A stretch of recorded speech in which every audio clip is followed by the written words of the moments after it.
avec la reconnaissance de la marocanité du Sahara occidental. La France, comme l'Europe, a été absente de l'ensemble de cette négociation qui impacte directement deux pays dans lesquels nous avons des liens privilégiés depuis fort longtemps, la République algérienne et le Royaume du Maroc. Il faut regarder la réalité en face. L'Algérie n'a pas d'histoire propre, n'ayant jamais existé en tant qu'État jusqu'à l'indépendance, comme le rappelle Bernard Lugan dans son livre sur l'Algérie, l'histoire à l'endroit. Son voisin, la Tunisie, est peuplé de descendants des Carthaginois, qui, derrière Hannibal, firent trembler la Rome impériale. En Algérie, les Berbères, qui habitaient les zones montagneuses et furent les véritables premiers occupants, sont devenus une petite minorité. L'Algérie est le plus riche de tous les pays du Maghreb et celui qui possède le plus de potentiel pour construire son avenir. Lors des accords d'Évian, la France lui a fait un cadeau magnifique en intégrant les nappes pétrolières dans les frontières du nouvel État.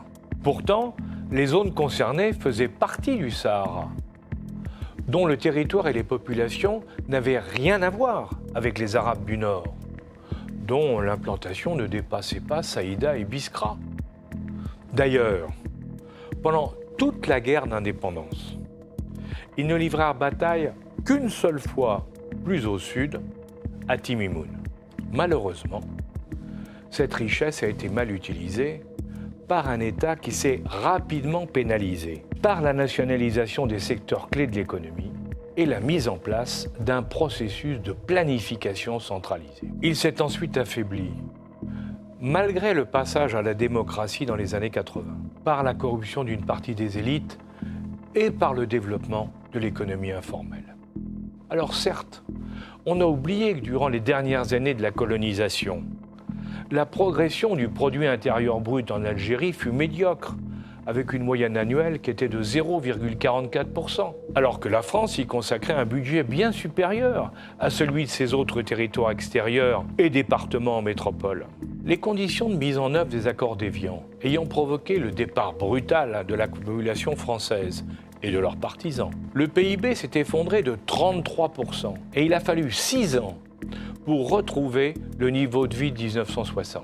Malgré la nouvelle constitution de 2016 et les poursuites judiciaires contre les abus de certaines élites, le pouvoir reste confisqué. La récente élection d'un nouveau président n'a pas encore produit le changement espéré. Alors face à ce constat, il est légitime de se poser la question de la réussite apparente de son voisin marocain, dont le produit intérieur brut est d'un quart inférieur à celui de l'Algérie et qui ne possède pas d'énergie fossile. Une évidence s'impose. La problématique de ce dernier est totalement différente, car c'est un royaume avec une histoire millénaire. Idriss Ier fut en 789 le premier sultan d'un royaume qui allait de la Mauritanie à la Méditerranée. Et depuis, la continuité du pouvoir central s'est maintenue en dépit des changements de dynastie jusqu'à celle des Alaouites, qui sont venus du Tafilalet, dont le nom provient de leur filiation avec Ali et Fatima, la fille du prophète. Le roi actuel, Mohamed VI, en est le descendant avec le titre de commandeur des croyants, ce qui lui donne bien entendu une légitimité dans tout le monde arabe. Le Maroc a été un protectorat français de la signature du traité de Fès en 1912 jusqu'à 1956. Soit, il ne faut pas l'oublier, moins que le temps passé par la Pologne dans l'Union soviétique. Durant ces 42 ans, les Français ont imposé leur vision coloniale, mais en y introduisant une dimension humaniste, à l'exemple du maréchal Lyautey, qui respecta les institutions et modernisa les infrastructures, comme le rappelle le Maroc diplomatique du 20 août 2019 et le site Hérodote, qui en donne une explication détaillée. Après son accession au pouvoir en 1927, le sultan Mohamed Ben Youssef n'hésita pas courageusement à tenir tête aux résidents généraux successifs envoyés par la France, qui géraient le pays en liaison directe avec les chefs berbères des différentes régions. En août 1953, À la demande du résident général et sans le remplacer, les Français l'exilèrent en Corse, puis à Madagascar.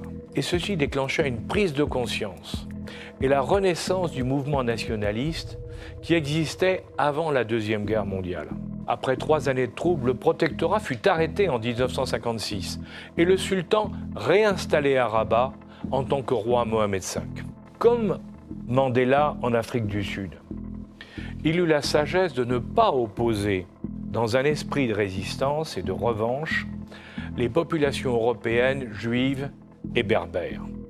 Ce qui a permis une évolution progressive du royaume vers son indépendance économique et politique. Régnant sur un pays pauvre, son fils, le roi Hassan II, a tenu le pays d'une main de fer, tandis qu'il le réorganisa en privilégiant le développement des infrastructures et de l'administration civile et militaire. Son fils Mohamed VI, plus libéral, est conseillé par un groupe de jeunes dirigeants formés dans les écoles et universités internationales, a su faire considérablement évoluer le royaume, tout en veillant à préserver les équilibres internes à la société marocaine. Comme l'avait fait le président Bourguiba en Tunisie, il a fait adopter des lois fondamentales sur la place des femmes dans la société. Assurant la stabilité du pays face aux islamistes, il a attiré les investisseurs étrangers, dont ceux de la péninsule arabique. Jouant sur le coût et la qualification de la main-d'œuvre, il a créé de grands centres de développement industriel, comme Tanger ou Kénitra, tout en maintenant la paix sociale. Aujourd'hui, malgré une faiblesse énergétique qui le pénalise par rapport à son voisin, le royaume chérifien est devenu synonyme de bonne gestion et de pôle d'attractivité au Maghreb. On peut ajouter que le Maroc pratique essentiellement l'islam sunnite malékite, qui est enseigné dans les établissements scolaires publics et qui prône la générosité et la tolérance. Pourtant, le parti majoritaire, le parti de la justice et du développement, est d'idéologie islamiste. Le roi en a pris acte et l'a intégré dans les gouvernements, car ce parti affirme vouloir contribuer à la construction d'un Maroc moderne et démocratique.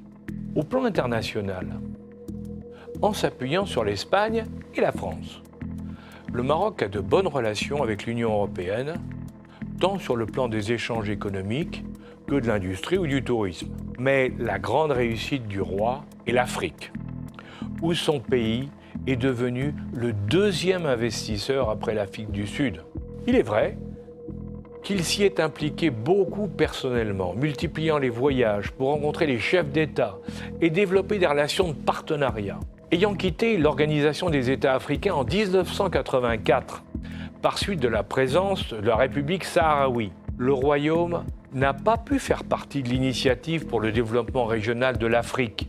Il l'a donc compensé par un discours et des actions très volontaristes, visant à développer des rapports bilatéraux étroits avec des pays amis de l'Afrique francophone, puis en direction de pays anglophones, et enfin des pays hostiles à sa thèse sur le Sahara occidental. Son retour en 2017 dans l'Organisation de l'Union africaine s'est fait avec le consensus des 55 pays membres, en dehors des réserves de l'Algérie, l'Afrique du Sud et l'Angola. S'appuyant sur Itmar Capital, leur fonds souverain créé en 2006, les Marocains ont beaucoup investi dans le développement durable et, par le biais d'accords de coopération, dans les télécoms, les assurances et des projets d'investissement majeurs, comme par exemple le gazoduc entre le Nigeria et le Maroc. Sur le plan financier, ils sont devenus progressivement le hub incontournable au niveau du financement d'opérations économiques et industrielles en Afrique. Et j'ajouterai la base avancée des financiers du Golfe. Pour nous, il est malheureusement évident que les Marocains ont remplacé les Français en Afrique francophone au niveau des relations commerciales. Alors que les Espagnols, conformément aux accords internationaux, se préparaient à quitter le Sahara occidental, le roi Hassan II a organisé à partir du 6 novembre 1975 une grande marche pacifique, dite marche verte, pour occuper le territoire situé au sud du Maroc, le long de la côte atlantique. Il a justifié cette mobilisation d'une ampleur nationale, en rappelant que ce territoire faisait partie intégrante du royaume du Maroc, puisque 1000 ans plus tôt, le royaume de Fès s'étendait jusqu'à l'actuelle Mauritanie. 4 mois plus tard, le 26 février 1976, les Espagnols ont commencé à quitter leur colonie. Les troupes marocaines y sont rentrées et le Front Polisario, mouvement armé soutenu par l'Algérie, a proclamé la République arabe sahraoui démocratique et revendiqué la souveraineté sur le territoire. En 1991, après 15 ans de guerre dans le désert, les deux parties ont signé un cessez-le-feu sous contrôle de l'ONU qui prévoyait un référendum d'autodermination. Alors que les Sahraouis vivaient dans des camps de réfugiés en Algérie, le roi Hassan II avait, dès le début de son action, jeté les bases d'un plan de développement de l'ensemble du Sahara occidental qui continue de nos jours, en s'appuyant sur la mise en œuvre d'une autonomie régionale. Et dans ce cadre, parmi d'autres investissements lourds, la ville de La Aïoun a été agrandie et modernisée, et celle de Dakhla a été construite plus au sud pour recevoir 100 000 habitants et sédentariser les nomades autour d'activités agricoles, maritimes, la région est très riche sur le plan maritime, et industriel. Tout ceci n'a pas empêché, bien entendu, les violations répétées de l'accord de 91 et l'échec de toutes les négociations entre les 4 entités concernées, le Maroc, la Mauritanie, l'Algérie et le Front Polisario. Le Front Polisario, appuyé par l'ONU, continue à demander son référendum, tandis que le Maroc développe son concept d'autonomie territoriale. Avant d'évoquer la normalisation des relations entre Israël et le Maroc sous l'égide des États-Unis, rappelons, à l'instar de Jean-Michel Bénichou dans son article d'Opinion internationale du 16 février, un événement que la plupart de nos concitoyens ignorent, mais qui compte énormément pour les Américains. Le 20 décembre 1777, le sultan de l'époque, Sidi Mohamed, a reconnu officiellement l'indépendance des États-Unis, faisant du Maroc le premier pays ayant établi des relations diplomatiques avec le jeune État américain. En France, on a aussi tendance à oublier que durant la Deuxième Guerre mondiale, le sultan Mohamed V, comme le général Franco en Espagne, a refusé de livrer aux Allemands leurs sujets de confession juive. L'accord signé avec Israël n'est donc pas une véritable surprise. D'autant que malgré l'accord de 91 signé à l'ONU, le président américain reconnaît la souveraineté du Maroc sur le Sahara occidental. Stratégiquement, le concept d'autonomie du Sahara occidental, qui dépendrait du Maroc, est apparu aux Américains comme la seule base réaliste d'un règlement juste et durable. Le président Biden a confirmé sa mise en œuvre, ayant la conviction partagée avec la grande majorité des pays africains et du reste du monde que le conflit du Polisario devient une source de menaces sécuritaires et d'instabilité dans une zone déjà déstabilisée par le développement du djihadisme. Les Algériens, évidemment mécontents, considèrent la décision américaine comme une ingérence dans un problème interne qui peut mettre en difficulté leur leadership sur le Maghreb. Leur réaction est d'autant plus forte que le Maroc, bien qu'au moins riche et plus petit en surface et en population, a toujours été considéré comme une menace politique. Face à cette situation conflictuelle entre les deux pays, la France pourrait jouer un rôle médiateur très utile aux deux parties. Notre pays a toujours entretenu des relations amicales avec le Maroc, alors qu'elles ont été souvent orageuses avec l'Algérie. Mais cette fois-ci, les choses ont changé. Le président Emmanuel Macron, lors d'un de ses déplacements en Algérie, a fait clairement repentance au nom de la France, en condamnant la période coloniale et ses excès. Par ce fait, il s'avère être le mieux placé pour contribuer à la fin d'un conflit en facilitant ses modalités de règlement. Il a ainsi l'opportunité de contribuer à normaliser des relations apaisées entre nos deux partenaires.